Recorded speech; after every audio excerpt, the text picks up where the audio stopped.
Yo, what's going on at YouTube, and welcome back to Goal Line Hockey. It's your boy Kevin Forte. Today we are taking a look at the incredible start to the second round matchup between the Vancouver Canucks and the Edmonton Oilers. What a game one.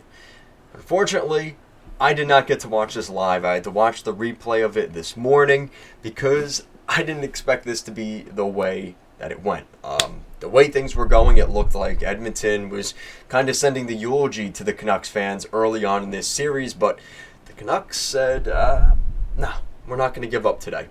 And first of all, how the saying is the most dangerous lead in hockey is a 2-goal lead, right? Because you start to get comfortable because you have, it's not a 1-goal lead, it's a 2-goal lead. You give up the one and then quickly you give up the other, and next thing you know, you're tied.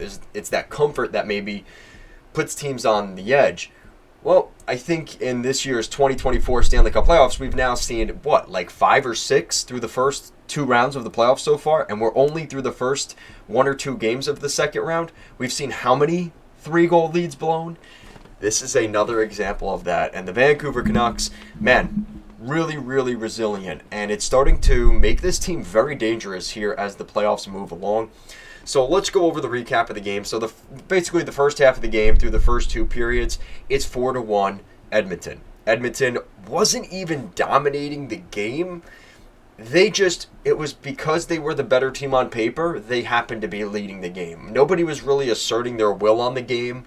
I wouldn't really even say anybody on Edmonton played particularly well. I know Zach Hyman had a pair of goals. That's nice. But, nobody was really standing out necessarily for the Oilers to be they're winning this game. They scored on the power play again. But it didn't really feel like they were it didn't feel like the score should have been 4-1 after 2 periods. So then we get to the third period, and that's where things shift. And the momentum really shifted on that first goal. Really, at the end of the second period, we talk about this again and again and again, especially in this year's playoffs, is that last goal. Let's say it's 4-1 Edmonton going into the locker room. I think it's a very different vibe than when Elias Lindholm pots in that goal at the end of the second period, because now, instead of having that stranglehold over the Canucks, now it's a 2-goal game going into the third period. I was wrong by that, guys. Apologies. But that Elias Lindholm goal, I think that ends up being the difference here because, like I said, now you get that late goal. Now the momentum's starting to go back into Vancouver's favor. All right, guys, let's just get one, and then it's a 1-goal game, and then let's get another and tie the game, and who knows after that, right? Let's give ourselves a chance to tie this game 1 goal at a time. And that goal really set the tone for the third period. And like I said, it was less than 3 minutes left in the second period. And like I said, that's on the heels of Zach Hyman less than 5 minutes earlier scoring his second of the game, making it a 3-goal lead, a 4-1 game. And like I said, there you go, Elias Lindholm on the board. So the second period transitioning to the third, it did take a little while for the Canucks to finally pot one in. It was just almost halfway into the third period. JT Miller makes it a 1-goal game. He's starting to get hot. That's really good. That's his second of the playoffs. Nikita Zadorov scores again. Nikita Zadorov right now through the playoffs has the same amount of goals as Elias Lindholm. I don't know if that's a compliment to Nikita Zadorov or a kind of a diss to Elias Lindholm, but either way, the Vancouver Canucks tie the game just a few minutes after that Miller goal, and then basically, not even a minute after the Zadorov goal to tie it, Connor Garland gets his first of the playoffs. He had one earlier in the Nashville Predators series, but I guess they took that goal back because I remember him vaguely scoring. I think they gave that goal to somebody else. Either way, Connor Garland scores, and that ends up being the game-winning goal. Incredible game by Nikita Zadorov. I think you want to look at a guy that nobody really thought would be worth having. He's just a big guy. He's a goon. He fights. He's not a good skater. He's not good offensively. Has no offensive threat. That doesn't seem to be the case. He is playing some incredible hockey, and I think a lot of that you have to compliment Rick Tocchet for that, because I think Rick Tocchet has gotten the most out of Big Z, and I think, looking back, it's one of those things that he's the type of player that when you get him, you're like, all right, this could be a liability, but he actually turned out to be really, really critical to the success of the Canucks so far. And the Canucks defense is really shining. I know they gave up 4 goals in this game, and I know that Artur Silovs didn't have his best game. He did, in reality, I would say the only goal that was really a bad goal was the 4th one. And this is where I also, as much as you want to give credit to Silovs, yeah, he gave up the bad goal to make it 4-1.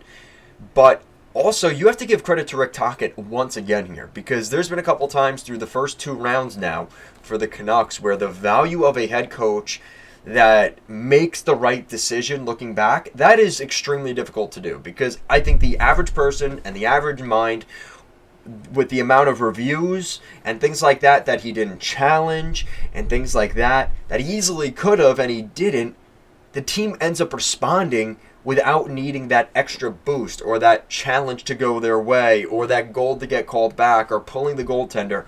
There are so many decisions that could have been made by Tocchet that he just stuck to his guns and he stuck to it, and it ended up turning around. And we saw that in the first round against Nashville multiple times, whether it was challenges or maybe pulling the goalie when they didn't or this or that. I was on display here in Game 1 because I would say easily, if they didn't pull him right after that 4th goal, because that was the first goal where you're like, all right, it's a bad night for Silovs. Going into the 3rd period to see Silovs out there, not only was that a testament to what he believes in Artur Silovs, it's what he believes in this team, that they could still turn around this game despite Artur Silovs not being on his A game, despite the Canucks not having the lead after 2 periods. It would have been very easy for him to do that. I don't think anybody really would have been surprised if DeSmith came out of, came off the bench to start the 3rd, but he didn't. And it ended up working out for the Canucks. And that is becoming the identity of this team. Is it doesn't matter who's in. It doesn't matter who's on the ice. They can contribute, right?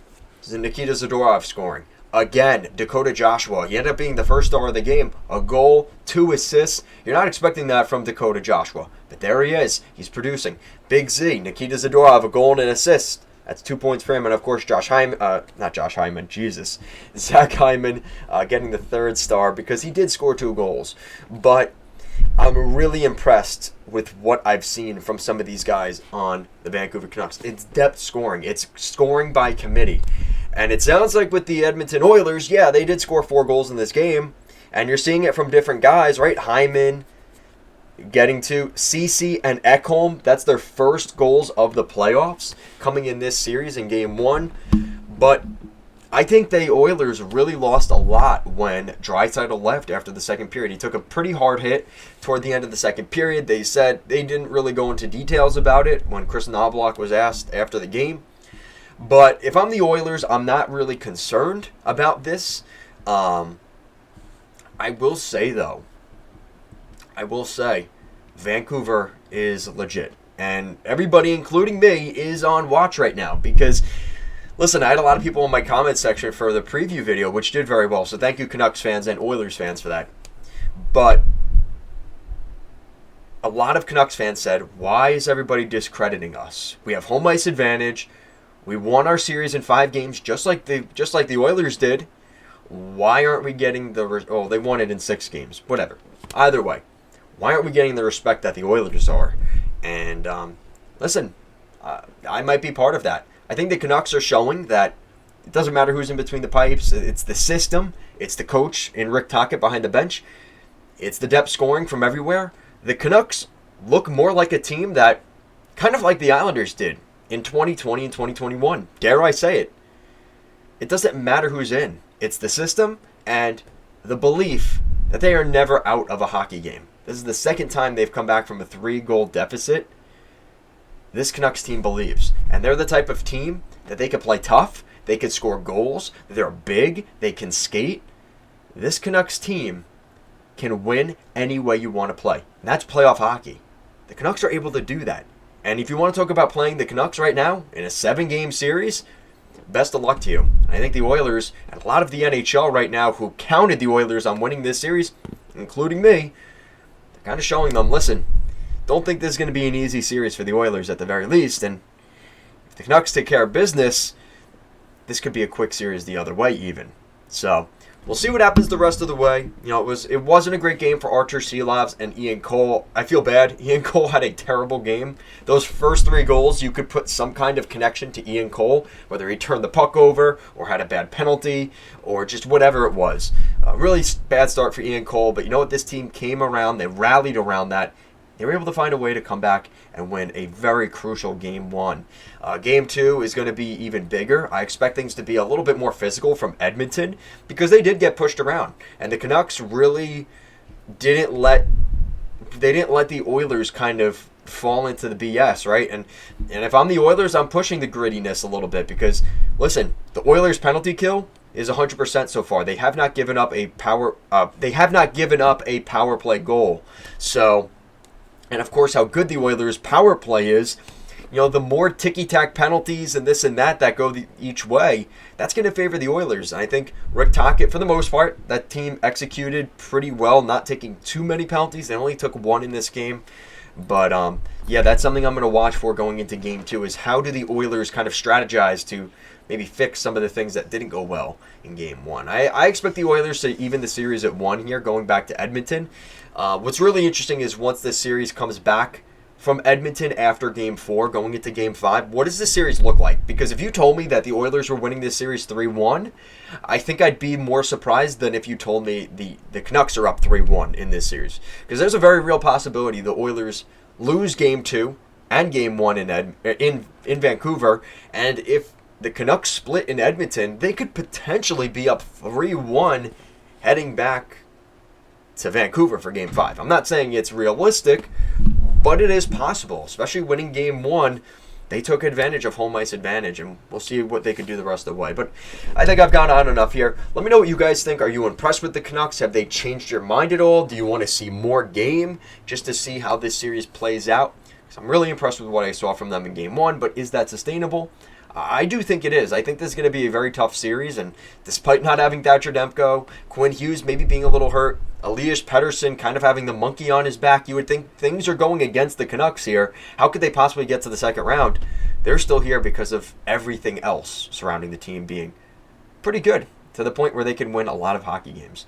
That's going to do it for today, guys. Thank you so much for watching. If you like this video, want to see more videos like it, make sure to like, comment, share, and subscribe to the channel. Guys, as always, thank you so much for watching.